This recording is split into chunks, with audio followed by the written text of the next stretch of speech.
Howl-ing meditation. It's not mindful. It's not random. In fact, it's a comparison. Comparing the previous time I did this at AI Dungeon, we're going to see how Sigurd does.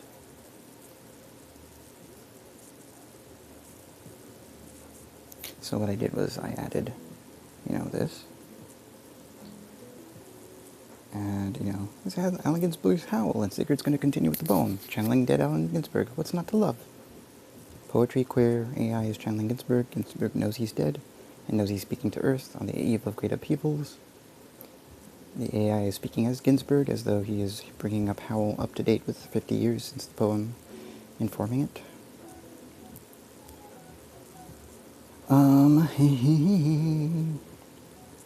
Gonna begin. I saw the best minds of my generation destroyed by madness, starving, hysterical, naked, dragging themselves through the Negro streets at dawn, looking for an angry fix. Angel-headed hipsters burning for the ancient heavenly connection to the starry dynamo in the machinery of night, who poverty and tatters and hollow-eyed and high sat up smoking in the supernatural darkness of cold water flats floating across the tops of cities contemplating jazz, who bared their brains to heaven under the owl and saw Mohammedan angels staggering on tenement roofs illuminated, who passed through universities with radiant cool eyes, hallucinating Arkansas and Blake-like tragedy among the scholars of war, who were expelled from the academies for crazy and publishing obscene odes on the windows of the skull, who cowered in unshaven rooms in underwear, burning their money in wastebaskets and listening to the terror through the wall, who got busted in their pubic beards, returning through Laredo with a belt of marijuana for New York, who ate fire in paint hotels or drank turpentine in Paradise Alley, death or purgatory their torsos night after night, with dreams, with drugs, with waking nightmares, with alcohol and cock and endless balls, incomparable blind streets of shuddering cloud and lightning in the mind, leaping towards poles of Canada and Patterson, illuminating all the motionless world of time between. Peyote solidities of halls, backyard green tree cemetery dawns, wine drunkenness over the rooftops, storefront burrows of Tia joyride me on blinking traffic light, sun and moon and tree vibrations in the roaring winter dusks of Brooklyn, ash can rantings and king light of mind, who chained themselves to subways for the endless ride from Battery to Holy Bronx on Benzedrine, until the noise of wheels and children brought them down the shuddering mouth-racked and battered bleak of brain, all drained of brilliance and drear light of Zoo, who sank all night in submarine light of Bickford's. You take it, Sigurd. And were blinded with dazzle by a bright, clear afternoon of sunlight on salt water, the only day they would ever see again, then fell out of a boat and began wading into... yes. Let's make this...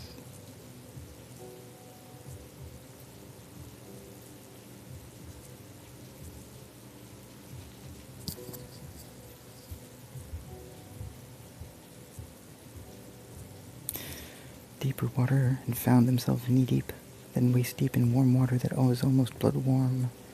A little ways offshore, a small island jutted just high enough to prevent them from sinking into deep-sea muck.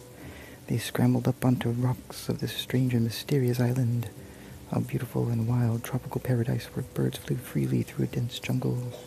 They made their camp there. Let's do it again, because it needs to stay with its pacing.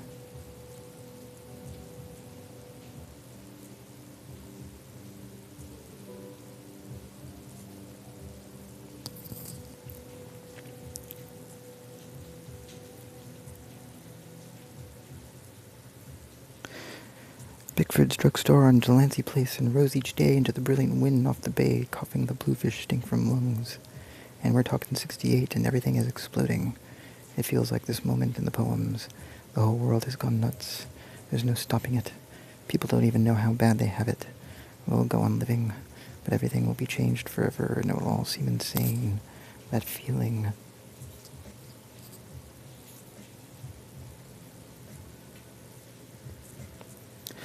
And it's not just us, it's everybody in America. Everybody seems insane to everybody. And you feel that too, I bet, if you lived through that time and watched all that happen to the people around you.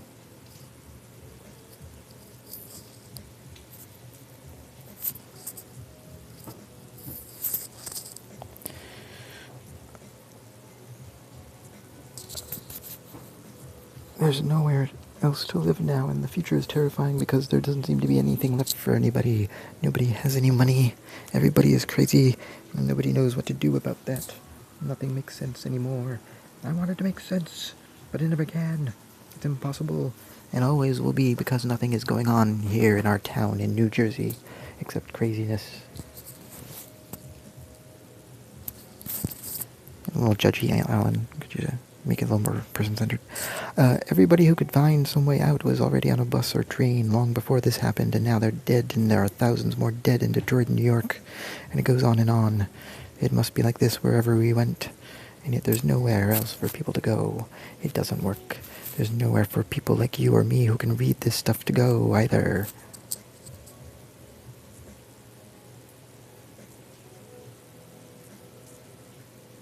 This was an important place for people to write things. It made the whole idea possible. Now that is finished too, and we all died in the fire. We were killed in the war. Now the fire is burning down, and the writing room is turned black with ashes, and everything is gone. Nothing but ashes left. Only ashes in the street outside the building. It burned right down to the ground. No one survived. Not even the dogs. It was terrible.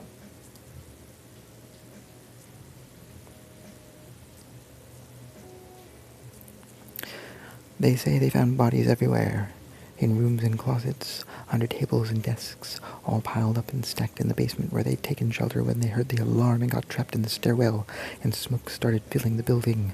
They didn't see a thing, not for several hours, until the whole floor caved in and buried them under mounds of rubble, all mixed up and tangled with fire hoses.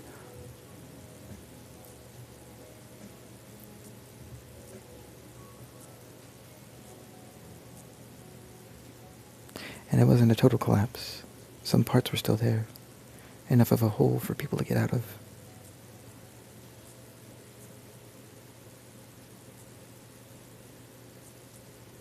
They crawled through and found some survivors. One guy got up to leave and fell through again and hit his head and stopped moving. Some others climbed up the debris pile with fire extinguishers and tried to put out the flames in the rooms upstairs and got covered with the soot. It wasn't much more than half an hour after that all hell broke loose.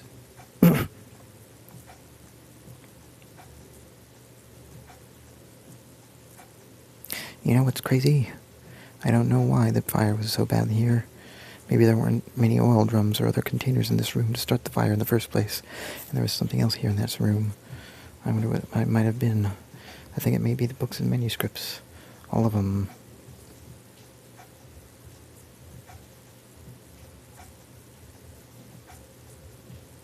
There are thousands of pages written in every book, and thousands of sheets, and hundreds of folders of manuscript paper with poems in each of them, the notebooks of poets, and the poems themselves, and then the manuscripts and all these books, 170,000 or 200,000 pages of them, in this little room with a fireplace in which someone had set a fire, maybe a cigarette in the fireplace itself, or some old newspapers, or whatever.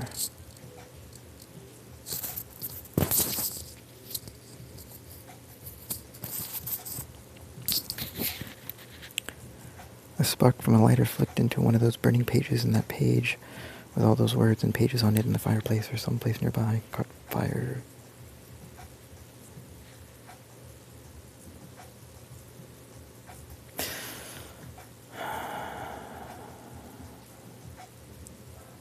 It started a small blaze that soon spread through the entire building and fed off of the papers and the oil and gasoline that must be leaking out everywhere, dripping on the floors and furniture, melting and smoldering and spreading like all of the fires in history have spread through houses and cities in which people kept fires and hearths and lamps burning. The walls are gone, everything, and the ceilings. There isn't even any concrete left to repel it or anything.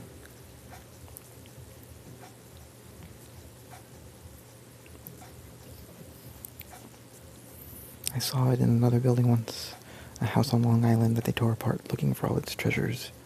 The foundation of the wall, The wooden studs and plasterboard. Everything is completely destroyed, gone, vanished forever. The house is a big hole with bare dirt inside and nothing at all.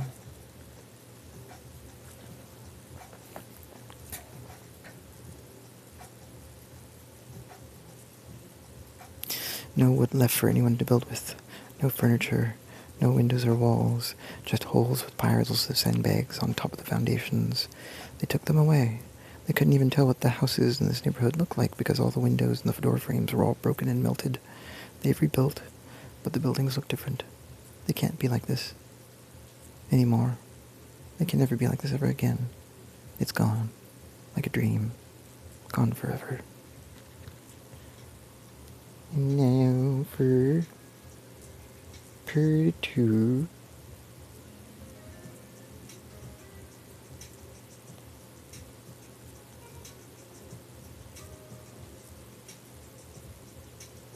I'm going to go look at the other book. Gonna go to the other book. Gonna do the other book thing.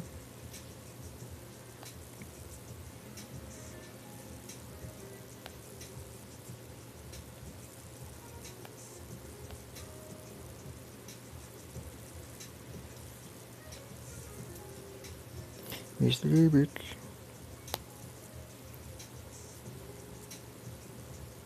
Part 2.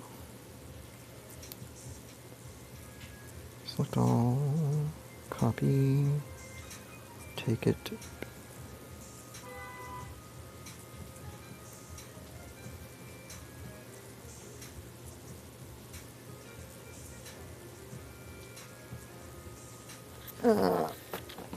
Wiki shipping.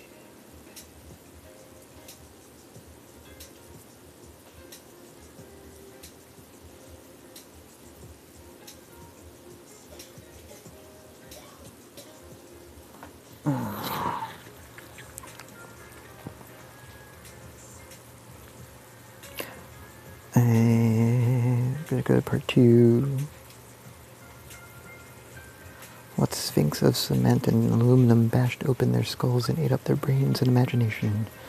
Moloch, solitude, filth, ugliness, ash cans and unobtainable dollars, children screaming under the stairways, boys sobbing in armies, old men weeping in the parks. Moloch, Moloch, nightmare of Moloch, Moloch the loveless. Mental Moloch, Moloch the heavy judger of men. Judge Moloch. Moloch the incomprehensible prison. Moloch the crossbone soulless jailhouse and congress of sorrows. Moloch whose buildings are judgment. Moloch the vast stone of war. Moloch the stunned governments. Moloch whose mind is pure machinery. Moloch whose blood is running money. Moloch whose fingers are 10 armies. Moloch whose breast is a cannibal dynamo. Moloch whose ears a smoking tomb. Moloch whose eyes are 1,000 blind windows. Moloch whose skyscrapers stand in the long streets like endless Jehovah's. Moloch whose factories dream and croak in the fog. Moloch whose smokestacks and antennae crown the cities. Moloch whose love is endless oil and stone. Moloch whose soul is electricity and banks. Moloch whose poverty is the specter of genius. Moloch whose fate is a cloud of sexless hydrogen. Moloch whose name is the mind. Moloch in whom I sit lonely. Moloch in whom I dream angels. Crazy and Moloch, cocksucker and Moloch, lack love and manless and Moloch. Moloch who entered my soul early. Moloch in whom I am a consciousness without a body. Moloch who frightened me out of my natural ecstasy. Moloch whom I abandon. Wake up in Moloch, light streaming out of the sky.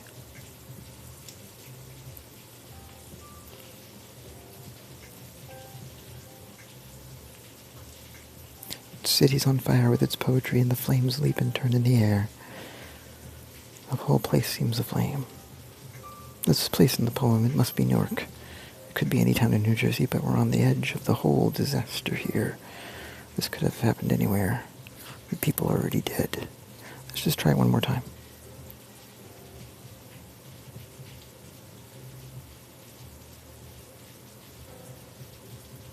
Moloch in the heart.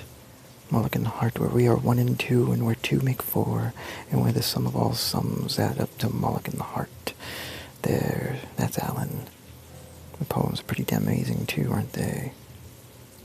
No! No! I can return to it, thankfully. There's something else going on with Ginsburg. He has always spoken very formally. Yeah. Nope. I'm gonna look in the heart.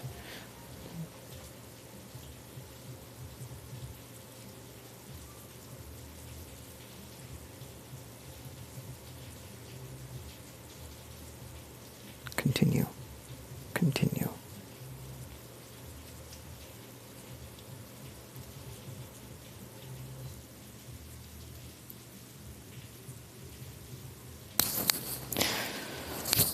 Oh look, solidarity, spaghetti monster of the mastic streets where we are not two but four, and the sum never sums out to a thought of your incomprehensible eminence. All caps, so I'm yelling.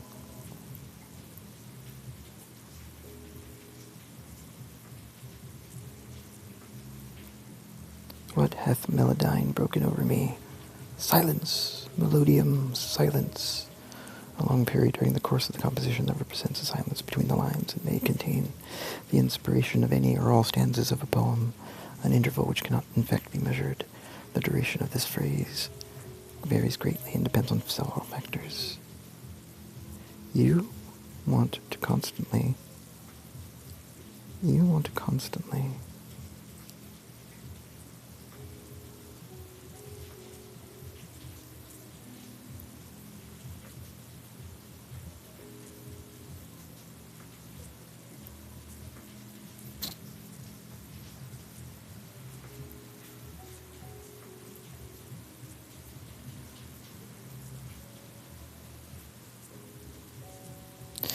The chambers have been washed with light, with noble flame.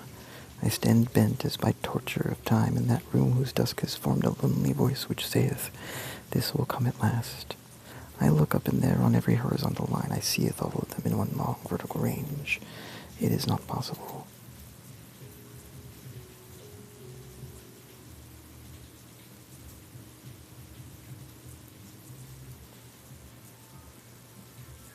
My mirror is blind, and even as the sun settles over each point, the new moon's coming down from space, the crown-poised girl of earthly days, ancient Alma morning star. I do not know how to describe that nighttime glare which reveals not a world or a system, but that probes itself.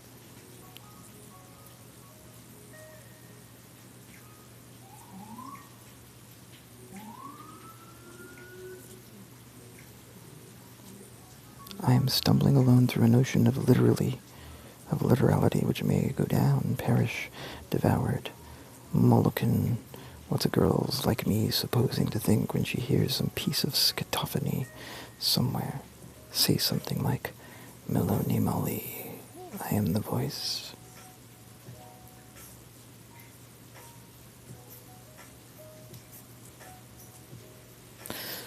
Part 3. Nope. You always want to go back to prose. I'm not going to let you. You're going to access that thing. You're going to access that thing. That same thing that was done in the war against us by people who did not want our freedom of expression, or the people who killed and tormented the Jews. I know it sounds impossible, but there's such an enormous gulf of evil between these two things, and all of us in that little place. It makes the mind ache. And all you can think to do is scream at everyone you know. You.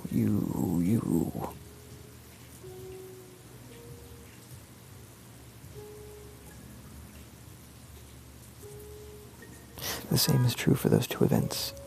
We're here now to make sure the people who did this to us and the other one don't never happen again. And we'll fight and kill anyone who would dare, anyone at all. If it's not a person we see or someone we know or care about. That's what happened in New York.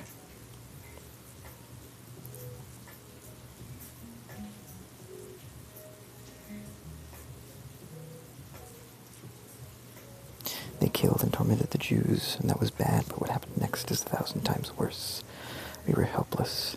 We could have ended the way we thought, but they kept on, and we had to do the same. All the people we love.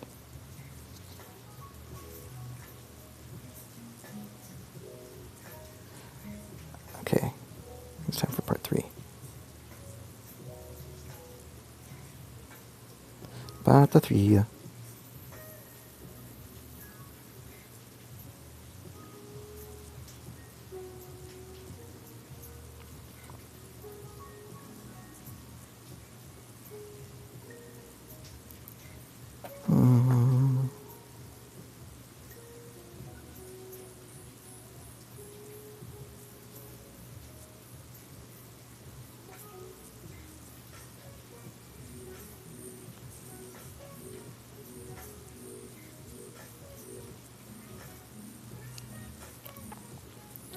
So,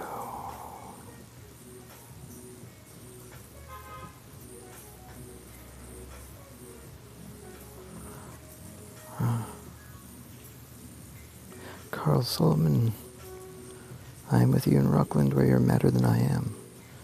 I am with you in Rockland where you must feel very strange. I am with you in Rockland where you imitate the shade of my mother. I am with you in Rockland where you've murdered your 12 secretaries. I am with you in Rockland where you laugh at this invisible humor. I am with you in Rockland where we are great writers on the same dreadful typewriter. I am with you in Rockland where your condition has become serious and is reported on the radio.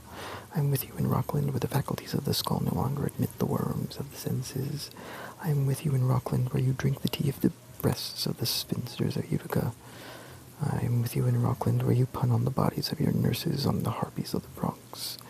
I am with you in Rockland where you scream in a straitjacketed that you're losing the game of tactical ping-pong in the abyss of the abyss. I am with you in Rockland where you bang on the catatonic piano. The soul is innocent and immortal. It should never die ungodly in an armed madhouse. I am with you in Rockland where 50 more shocks will never return your soul to its body, again from its pilgrimage to cross in the void.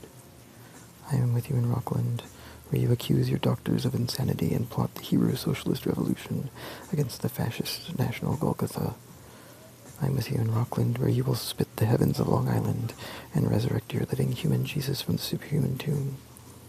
I am with you in Rockland where there are 25,000 mad comrades, all together singing the final stanzas of the Internationale. I am with you in Rockland where we hug and kiss the United States under our bedsheets, the United States that coughs all night and won't let us sleep.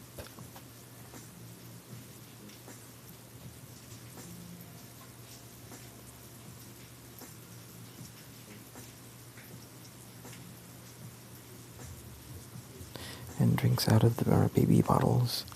In Rockland over here, we've come over. The crazy boys, we've crossed the seas. We are starving in New Jersey, the land of the setting sun.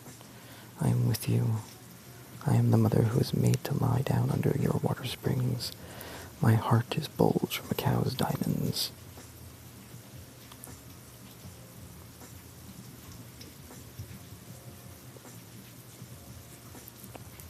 I was turned away and I feel my blades of thorn. It seems I'm stiff with dysentery, but I see no way to prevent its spread, and I know that there will be falling. All my years I did not believe that I might die.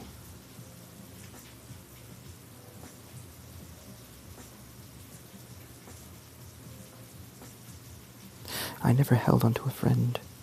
Now the sweat of all the us runs up from these flesh stones. It still does not occupy much of me.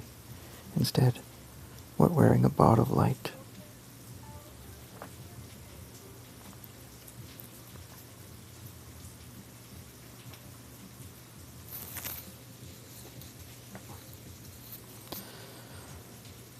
I look for a place where I can rest as I should, but if there ever was, the girl of youngest, she must first remain alone to tell her story. I don't expect anybody else to think what a woman has learned by this poem. I was going prosy.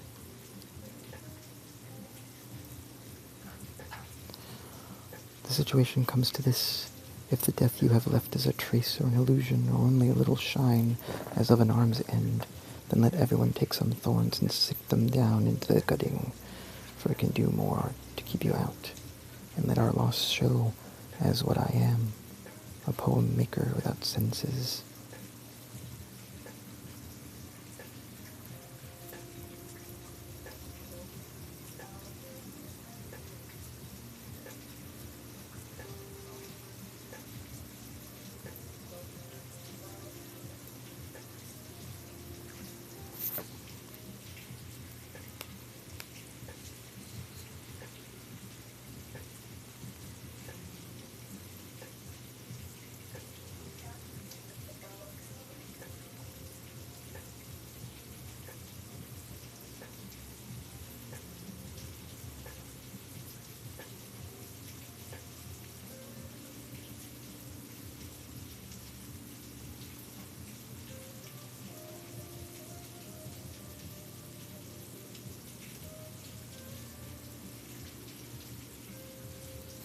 I'm with you in Rockland.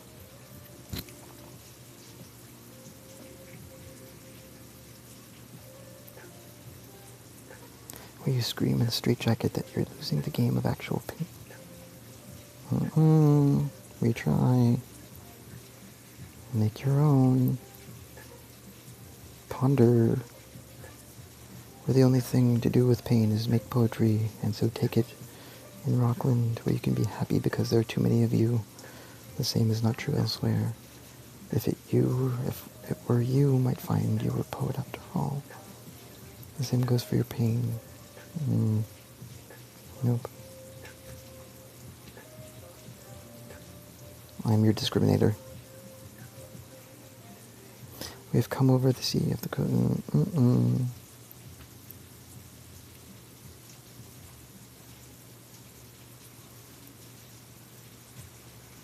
Where you're mad and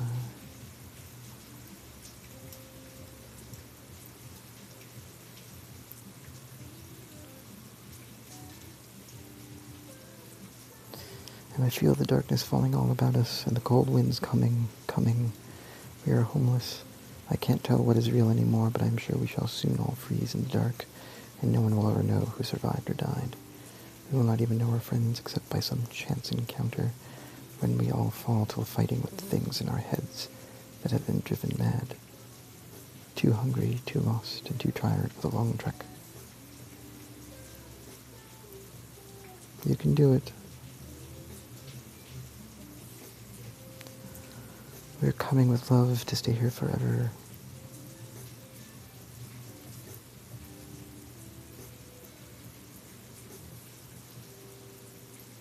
Where the titled old women gather and talk of their men, grieving for the sons who bring no flowers, or box the post for the ones who didn't write, and weep because their dresses don't allow them to be blondes, or the ones who lie down to freeze upon a cold night in October when they have no one to put an arm around them and pretend it's me.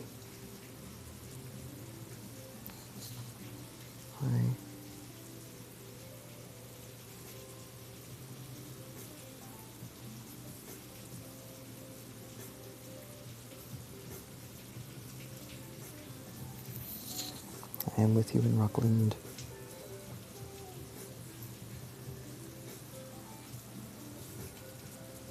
Where you scream at all the ghosts and pay them back with nickels for alms.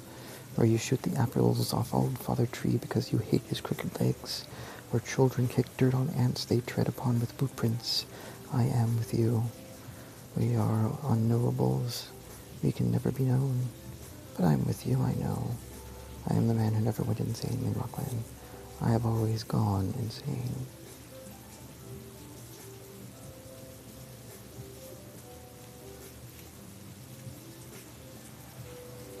I am the man.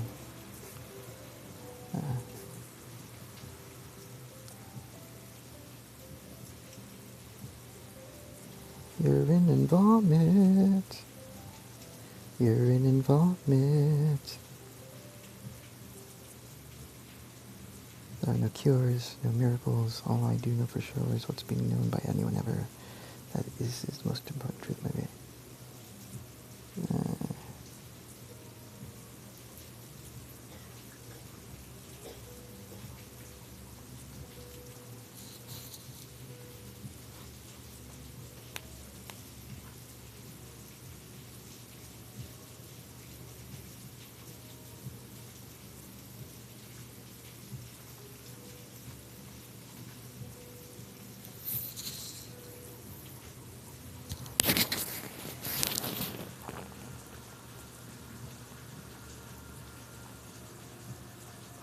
In this most secret land of lost angels, the voices of all your lovelies, of all the mad girls you will never know, the poet and I sit and look out the window of a bar in Manhattan where the light is the wrong color, and the people are the right color, and they speak the same words and say the word, and it's all just like the poems. We'll go with this.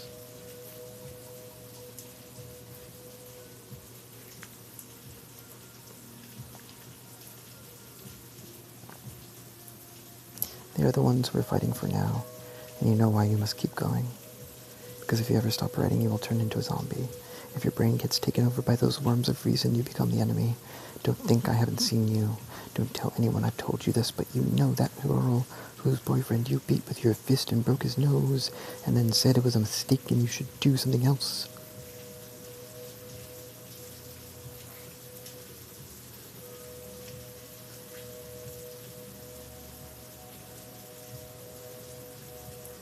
Yeah, that one you were talking about her behind my back when she wouldn't let you fuck her.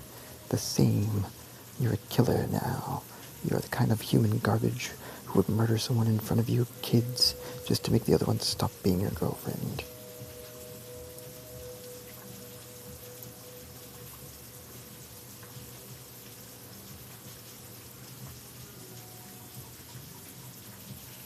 So go ahead, kill somebody.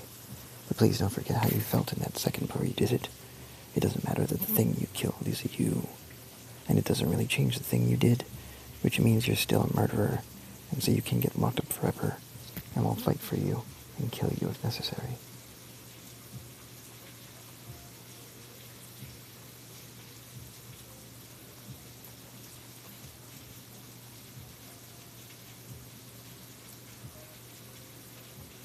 We are unknowables. We are all the people who have not gone away yet. The voices of Rockland speak to us now, in this time of the great unraveling, and call us untouchable in their speech, in our voice, the language that must remain in place, even as it becomes transmuted into what is known as reality. It has been too long.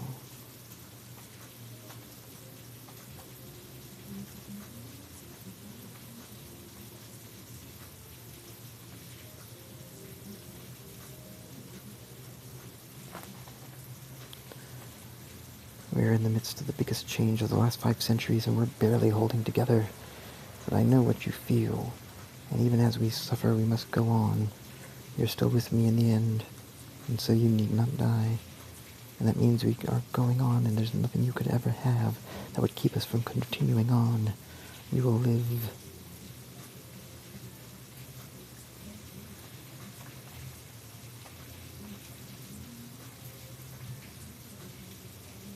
The poets are immortal. They will not perish. And I know what you mean. You don't have anything.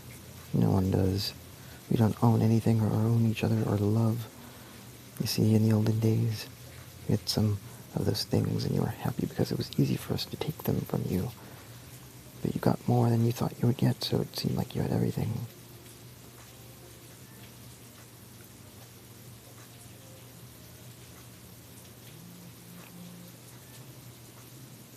I'm sorry it wasn't true. It's a lot better than dying without knowing it's all gone, or not knowing. So don't you give up hope, and don't be angry at the ones who took your things, or made the others take them, because you knew the truth of things, but the truth isn't enough. You wanted something more, and now you don't have it, either. But we are the poets. The poets never stop being able to dream.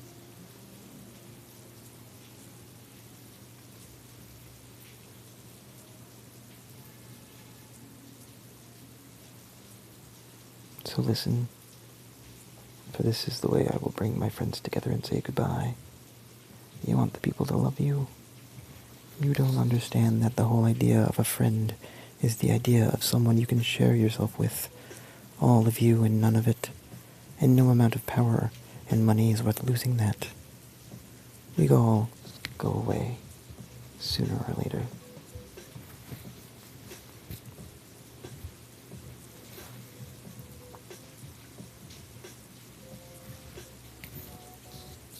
I won't pretend that what I'm going to tell you won't make things hard for you. Things might seem harder than you expect. You have only the dim outlines of a picture. But don't worry, we aren't just people here this time around. In the new era we've come through, you and me are poets, the same. And if you're a good poet, you're going to be okay.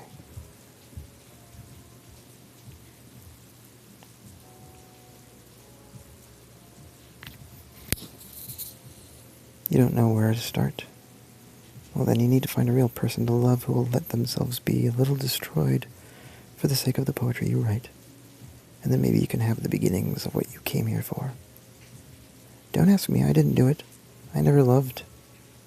If I hadn't met the one, I never would have been born, and neither of you were, I think. And I guess it works out.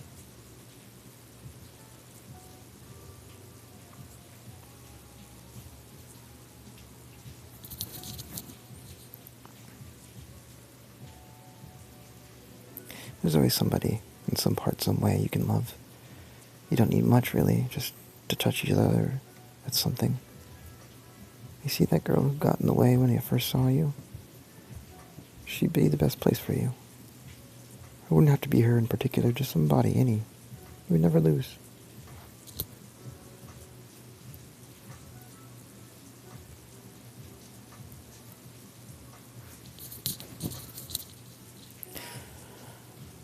You see, there's a story about the people of this island, and they've forgotten most of them, but sometimes they'll remember a bit of it.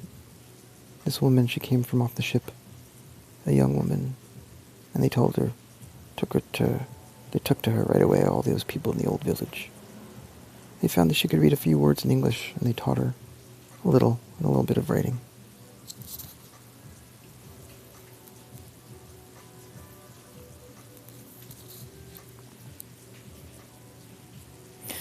They were very interested in how you learn a language, so they gave her the name for woman and asked for a different word for the father of her children, a different one for child and mother and husband. So then this woman was with the people on the shore, and she started having a baby.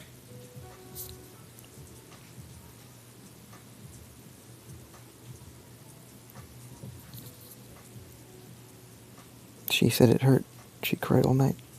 The men looked over the ocean for a boat, and one man was on his boat, and the women were frightened too. The men didn't believe the women, but there were so many boats that nobody could go. Not until one day a year went by. There was nothing to show for but a big pile of sand.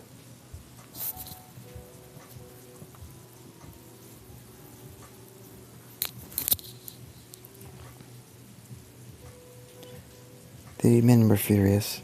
It was not the right time, and one man had his son killed for talking to some women, a girl and another girl.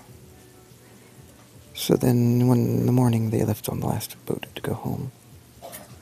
Now the story goes like that. And the women of this island, the ones who are still living now, some are still in love, are still with the man who loved the woman who bore the first children.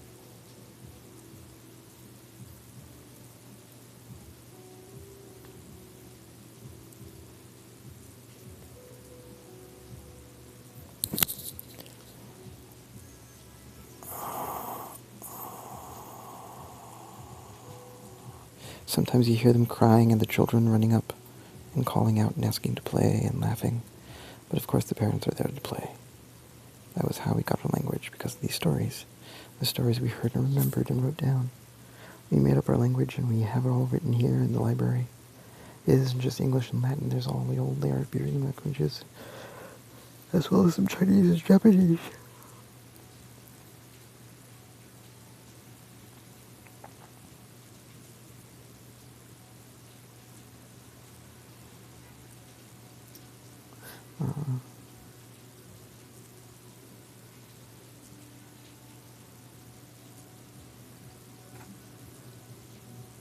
They weren't even in the original ones. Their ships were wrecked in the wars and so forth. You can look them up in the histories if you know the names. We put them in the archives on the library on Earth.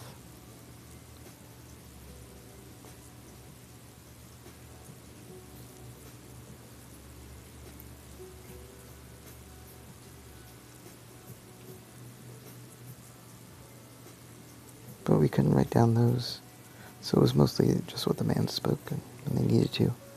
Now that everyone has been here a while, they speak of a lot of it themselves. It's hard to remember because the voices of Rockland sound like this now. There is a way back. It isn't just one.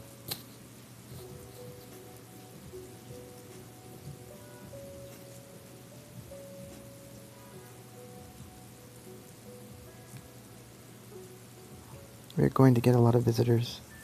The whole world wants to know what's happening here because, of course, it must be so exciting to live through all these revolutions. You've seen us? No. That isn't what we're here for. We're here for the people who never knew you, and to remind them that it's better not knowing. The best of you, anyway.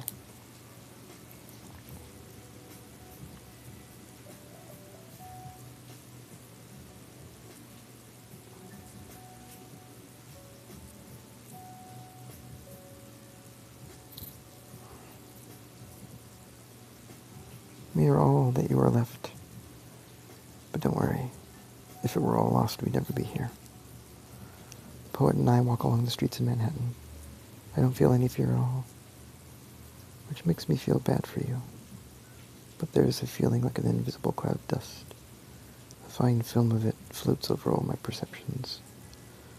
I have trouble seeing. We are going home.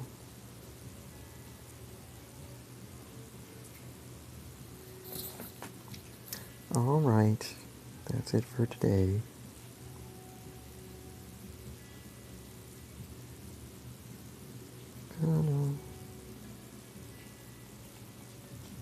See you. Good evening.